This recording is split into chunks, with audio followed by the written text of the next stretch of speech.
This past weekend, I spoke at a local conference about imagining education in different ways. I was the unschooling representative. So most people there weren't really unschoolers or even that interested in unschooling. Of course, I talked to them anyway. And one of the most common responses from those who had heard of unschooling, they felt like they wanted to do partial unschooling and partial traditional homeschooling. Maybe you can relate. I think a lot of people feel this way. So I want to talk about this a little with you. But first, if we haven't ever met, I'm Sue Patterson, your host here at the Unschooling Mom to Mom podcast and on all the social media platforms. I share information because I want you to know that unschooling really does work. It did for my own 3 now grown kids, and it can for your kids too.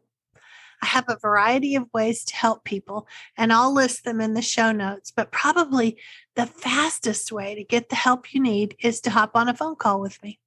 Some people bring their questions to the call, they get answers and resource links, and then they're off and running. Others need more ongoing help, sometimes with me on calls throughout the month, kind of like an unschooling personal trainer. And other times, ongoing help comes through my coaching group. Whatever works best for you. Sometimes you just need to talk to real humans about all this, right? Well, let's get back to this idea of partially unschooling. I know the purists in the community may disagree, but I believe that parents do best when they do what resonates with them. No one should do something because someone else said so. If that means some version of almost unschooling, I think of it as kind of a starting place. And I don't think there's anything wrong with that. It's okay.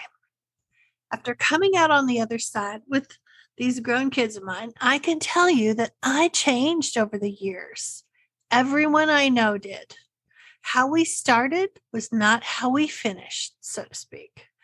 So I started as a mom from the suburbs with no intention of homeschooling. We were T-ball and Tiger Cubs people. And then school stopped working for us. Or maybe we just woke up and opened our eyes. So after first grade, I thought, how hard can second grade be? They'll always take us back if I flop at this. And I started searching for information. In my mind, I wanted learning to be creative and fun, but I was only aware of typical school subjects. I thought I'd just sparkle them up and the kids would love it. It was the 90s, and we didn't have nearly the number of opportunities you have for finding good, solid unschooling information. We collected ideas from catalogs and ordered things by mail, and before you knew it, I was swept away with all the marketing. And you won't believe what we started with. Calvert. Their tagline is school in a box. And that was not at all what I had envisioned. But by the time I finished looking through all those catalogs, it seemed like the best option at the time. So we bought their stuff and started. Maybe I'll do another podcast about the details of our family's journey to unschooling. Let me know if you'd like me to do that. But I bring all this up to you now to show you how people change. And just because you start on one path doesn't mean you have to stay on it. We started to let our Calvert curriculum fall by the wayside. Real life was filled with so many fun opportunities. We just kept choosing to do them instead of completing the curriculum. The curriculum felt like we were reading about life, while real life was ringing the doorbell, inviting us out to play all the time. It helped to know other unschoolers and be able to pick their brains. The unschooling concept made sense. I knew I was in new territory, at least as far as I was concerned, new to me. No one I knew homeschooled, let alone did this wacky unschooling thing. So I started reading and talking to people about how their kids learned and how they approached it. And as I was doing that, I was noticing my kids. When I didn't push the curriculum, we had less power struggles. I kept thinking, if they need this, we'll pick it up later down the road. And it was really clear that my kids had all different strengths and interests. One might have an interest in something typically taught in 7th grade, even though he was in 3rd. It made no sense to make him wait for it. I actually went to a website and printed out every grade level's expectations subject-wise. And that's how I saw that their strengths and weaknesses were all over the place when it came to grade levels. And it helped me let that arbitrary scope and sequence fall by the wayside. And over time, I stopped looking at it altogether.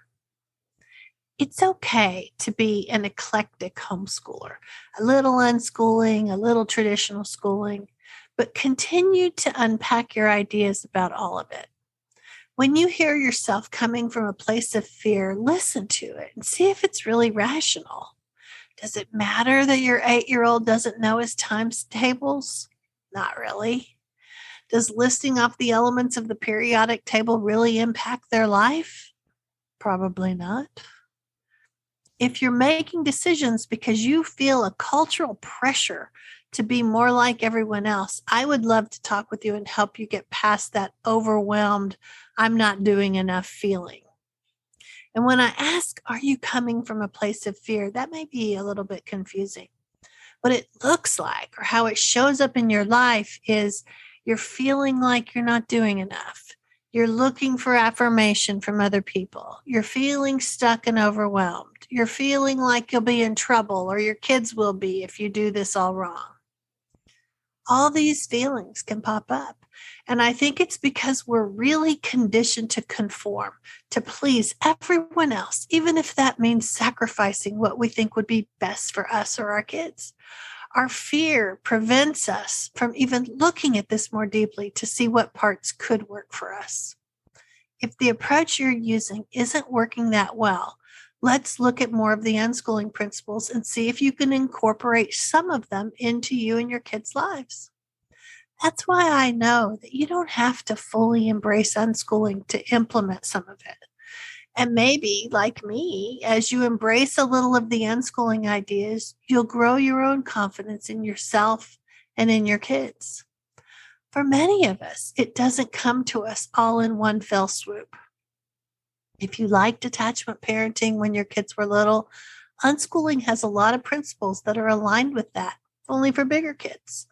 Unschoolers don't believe that attachment parenting approach has to stop at age 5. So keep learning about how unschooling works. It's not familiar because most of us didn't grow up this way. And we've had a lot of years conditioning us that our conformity will lead to success. It's just that isn't always true.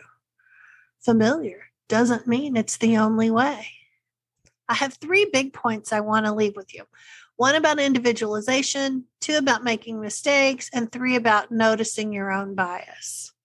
So first, you're creating a truly individualized adventure for your family.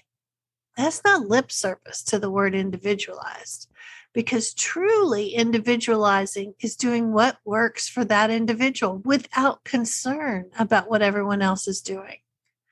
On one hand, we love the term. On the practical side, it scares us to death, right? But one of the best ways to deal with this is to stay flexible and curious. Could some part of what you're thinking be off a little? Could you look a little more at why or why not when it comes to the decisions being made? Your family doesn't have to look anything like mine or your sister's or your neighbor down the street. The personalities that are in your home are not in theirs. Your own priorities may not be the same either. We had so many years of being told there was one right answer, one right path to parenting and educating correctly. But there are many right paths.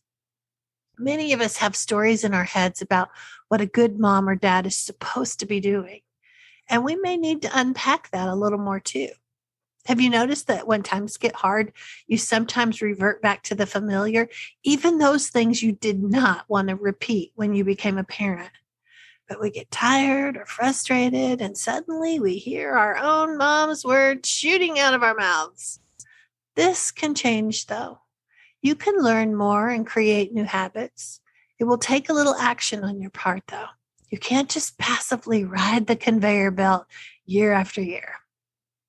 Second, it's okay to learn through trial and error. Don't be afraid of making mistakes. There's no teacher wandering around ready to scream at you, "You're doing it all wrong." You're experimenting, making choices that make sense for you and your kids. Think of it as living in an experiment. Try the things you'd like to try, gather the data about what worked and what didn't, and then make the adjustments needed. Another thing is to just keep learning. Schools convinced us that when we graduated, we were done learning. But that's not true at all. The world changes and we need to know what to do. New information comes out and we need to avail ourselves to it. And really, we're doing it all the time. We all learned how to figure out how to do Zoom calls in the last couple of years. We learned more about our hobbies that interest us by exploring on the internet. We use Google, we use YouTube. There's all kinds of ways that we can keep learning and that we already are continuing to learn. And then the third thing is you're noticing your own bias. Sometimes we have a hard time seeing them. We don't even know that some arbitrary bias that we've adopted is not true at all.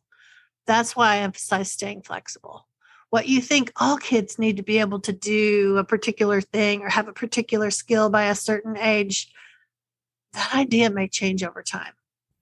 Your own parenting journey, what we know to be true, will change over time. Little bits will become apparent to you, and where you start will probably not be where you finish. For those of us who've been parenting a little while, how many times do we say, when I have kids, they'll never do this or that, only to have them do exactly that or worse? Our ideas change when we're in the thick of it, and we can't always even know what the future holds. So it stands to reason that we may need more tools to figure out how to parent in a more connected way and how to truly individualize this educational approach with our kids. Most of us didn't develop a habit of learning more about how to be the parent we want to be. We may duplicate what we saw growing up, our parenting and our schooling, making little changes here and there. And these ideas can be incorporated into your lives, even if you do a little math curriculum or you're signing them up for co-op classes. It doesn't have to be all or nothing. It's about staying open to the idea that maybe you don't know all that you'll need yet. So staying flexible is key. Staying curious yourself about how to individualize and parent the way you want to parent. That's going to help you too. I'll keep talking to you about all the benefits of unschooling, but it's fine if you're not there yet. It's fine if you never get there. I want to help you see that you can have a life filled with joy and adventure and more connection with your kids. It's a journey, and I'm happy to walk alongside with you for some of it. So take care, and we'll talk again next week.